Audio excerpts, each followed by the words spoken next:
예수께서 배를 타시고 다시 맞은편으로 건너가시니 큰 무리가 그에게로 모이거늘 이에 바닷가에 계시더니 회당장 중에 하나인 야이로라 하는 이가 와서 예수를 보고 발 아래 엎드려 간곡히 구하여 이르되 내 어린 딸이 죽게 되었사오니 오셔서 그 위에 손을 얹으사 그로 구원을 받아 살게 하소서. 이에 그와 함께 가실새 큰 무리가 따라가며 애워싸 밀더라. 12해를 혈루증으로 앓아온 한 여자가 있어 많은 의사에게 많은 괴로움을 받았고 가진 것도 다 허비하였으되 아무 효험이 없고 도리어 더 중하여졌던 차에 예수의 소문을 듣고 무리 가운데 끼어 뒤로 와서 그의 옷에 손을 대니 이는 내가 그의 옷에만 손을 대어도 구원을 받으리라 생각하밀러라. 이에 그의 혈루 근원이 곧 마름에 병이 나은 줄을 몸에 깨달으니라. 예수께서 그 능력이 자기에게서 나간 줄을 곧 스스로 아시고 무리 가운데서 돌이켜 말씀하시되 누가 내 옷에 손을 대었느냐? 제자들이 여짜오되 무리가 에워싸 미는 것을 보시며 누가 내게 손을 대었느냐 물으시나이까. 예수께서 이 일 행한 여자를 보려고 둘러보시니 여자가 자기에게 이루어진 일을 알고 두려워하여 떨며 와서 그 앞에 엎드려 모든 사실을 여쭈니 딸아, 내 믿음이 너를 구원하였으니 평안히 가라. 내 병에서 놓여 건강할지어다. 아직 예수께서 말씀하실 때에 회당장의 집에서 사람들이 와서 회당장에게 이르되 당신의 딸이 죽었나이다. 어찌하여 선생을 더 괴롭게 하나이까. 예수께서 그 하는 말을 곁에서 들으시고 회당장에게 이르시되 두려워하지 말고 믿기만 하라. 하시고 베드로와 야고보와 야고보의 형제 요한 외에 아무도 따라옴을 허락하지 아니하시고 회당장의 집에 함께 가사 떠드는 것과 사람들이 울며 심히 통곡함을 보시고 들어가서 너희가 어찌하여 떠들며 우느냐? 이 아이가 죽은 것이 아니라 잔다. 하시니 그들이 비웃더라.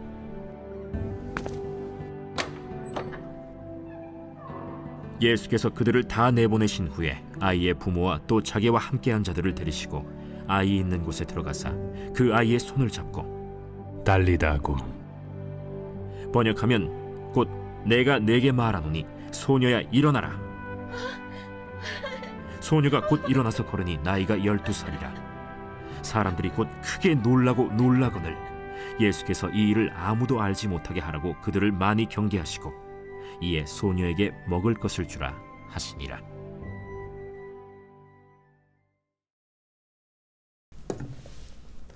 할렐루야. 이른 새벽 우리 주님 전에 오신 우리 믿음의 성도님들을 환영하고 축복합니다. 오늘부터 사순절 셋째 주간을 우리가 맞이했습니다.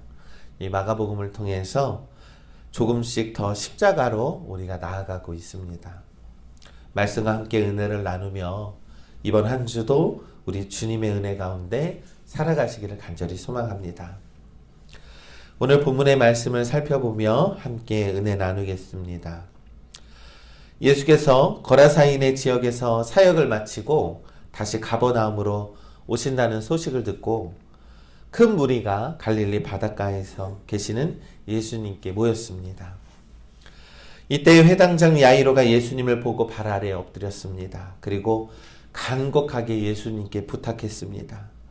어린 딸이 곧 죽을 지경이니 아주 위중한 상태이니 좀 오셔서 안수하여 좀 내 딸을 살려주십시오 라고 간청했습니다. 아이의 부모로서 얼마나 간절한 마음으로 예수님께 나왔겠습니까? 예수님께서는 그 아이를 살리기 위해서 함께 야이로의 집으로 발걸음을 옮기는데 그런데 큰 무리가 이 예수님을 따라서 예수님을 막 에워싸게 되었던 것입니다. 이때에 12해 혈루증을 앓아온 한 여자가 회당장 야이로만큼 절박한 마음으로 예수님께 접근을 했습니다. 여러분, 우리가 알다시피 혈루증 여인은 12년을 몹쓸 병에 걸려서 여러 의사를 찾아다녔지만 소용이 없었습니다. 이 많은 의사를 찾고도 이 병을 고치고자 했기 때문에 돈도 다 허비했습니다. 설상가상으로 병은 더 악화되었고 더 이상 희망이 없어서 이 좌절 속에서 살아가는 그러한 여인의 처지가 되고 말았지요. 오랜 세월 동안 병으로 살아가는 것도 너무나도 고통스러웠지만 여러분, 당시 혈루증이라는 것은 부정한 병으로 취급이 돼서 사람들과 접촉하기도 어려웠다라는 것입니다. 이 여인은 육체적으로나 정신적으로나 경제적으로나 그리고 사회적으로나 너무나도 많은 고통을 받고 살았던 그러한 여인이었습니다. 그런데 이 여인이 때마침 예수님께서 지나가시는 것을 보자 이 자신의 부정함을 숨기고 몰래 주님의 옷자락을 만지고자 했습니다. 왜냐하면 예수님만이 유일한 소망이라고 생각했기 때문입니다. 예수님의 옷에만 손을 대어도 나을 수 있다라고 그 여인은 생각했기 때문이죠. 이 마가복음 5장 27절과 28절에 예수의 소문을 듣고 무리 가운데 끼어 뒤로 와서 그의 옷에 손을 대니 이는 내가 그의 옷에만 손을 대어도 구원을 받으리라 생각함일러라. 아멘. 여러분, 이 여인의 생각이 너무나도 놀랍습니다. 그렇습니다. 우리 믿음의 성도 여러분, 세상의 모든 방법을 다 동원해도요, 해결되지 않는 것이 있다면 그때 우리는 먼저 포기라는 것을 생각하게 됩니다. 여러분, 우리가 포기하게 될 때 우리는 더 이상 예수님을 떠올리지 못하게 된다라는 것이죠. 하지만 불가능할지라도 이 여인은 주님을 소망해 두고 주님을 바라보았다라는 것입니다. 여러분, 포기하지 않는 믿음이라는 것은 주님만이 유일한 나의 소망임을 믿는 것입니다. 그러니 우리 믿음의 성도 여러분, 우리에게는 유일한 소망 되시는 예수님이 우리 곁에 계심을 믿고 의지하시길 간절히 소망합니다.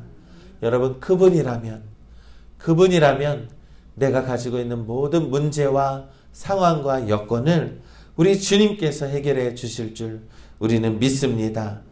그로 인해서 그 여인이 어떻게 되었습니까?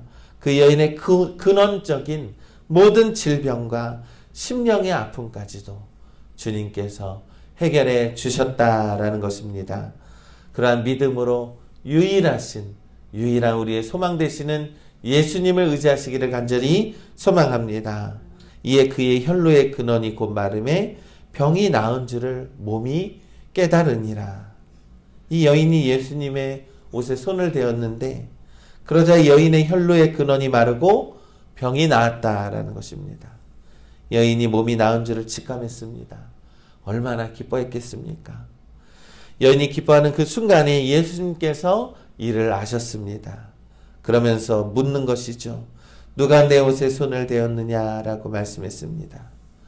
여러분, 그 큰 무리 속에서 사람들과의 접촉은 자연스러운 일이었지만 예수님은 자신의 옷에 손을 댄 사람을 찾아 밝히심으로써 이 혈루 여인의 근원의 병이 치유되었다라는 것을 사람들에게 선포하고자 했다라는 것입니다. 오늘 본문의 말씀 34절의 말씀에 예수께서 이르시되 딸아, 내 믿음이 너를 구원하였으니 평안히 가라. 내 병에서 놓여 건강할지어다. 아멘. 우리 혈루증 여인은 예수님께 이 자신의 옷에 손을 댄 이유를 말씀드렸습니다. 그랬더니 예수님께서는 여인의 생각이 예수님께 소망을 둔 믿음이라고 그렇게 평가를 했습니다. 여인은 단지 병이 낫기를 원했지만 예수님께서는 그 여인의 믿음을 보시고 내 믿음이 너를 구원하였으니 평안히 가라 라고 말씀했다라는 것입니다. 우리 사랑하는 우리 믿음의 성도 여러분, 믿음이란 포기하지 않는 소망을 품고 예수 그리스도를 붙잡는 것임을 우리는 믿습니다. 그러니 우리가 간절한 마음을 붙들고 주님을 붙잡으시기를 간절히 소망합니다.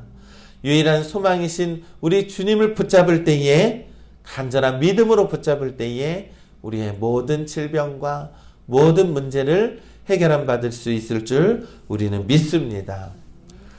여러분, 이때 마음이 너무나 조급한 한 사람이 있습니다. 누구일까요? 바로 회당장 야이로입니다. 이 조금이라도 더 빨리 딸에게 가야 하는데 이 혈루증 여인을 치유하고 대화하시느라 가는 길이 지체가 되었으니 이 얼마나 마음이 두렵고 조급했겠습니까? 아니나 다를까 기다리던 중에 아이가 숨을 거두자 사람들이 야이로에게 찾아와 아이의 죽음을 알렸습니다. 그리고 이제 아이가 죽었으니 선생을 괴롭게 하지 말라고 사람들이 말을 합니다. 여기에서 사람들은 예수님을 주라고 부르지 않고 선생이라고 불렀는데요. 이는 예수님을 하나님의 아들로 믿지 않음을 보여주고 있는 것이죠. 그러나 귀신을 쫓아내고 병을 고치시는 능력이 있는 선지자 정도로 사람들이 예수님을 이해했던 것입니다.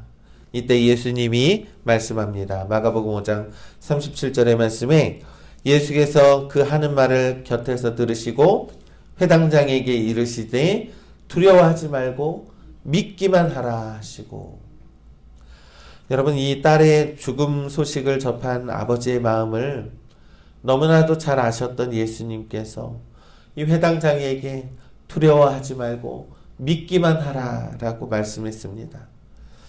여러분, 이러한 상황에서 우리가 야이로의 처지라면 무슨 위로를 받을 수 있겠습니까?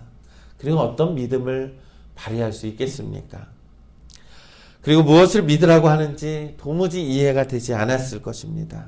여러분, 오늘날 우리들도요, 다양한 너무나도 많은 그런 상황에 직면합니다. 너무나도 많은 어려움에 직면합니다. 이 절박한 상황에서 주님이 눈에 보이지 않고 주님의 말씀이 기억나지 않을 때가 너무나도 많이 있습니다.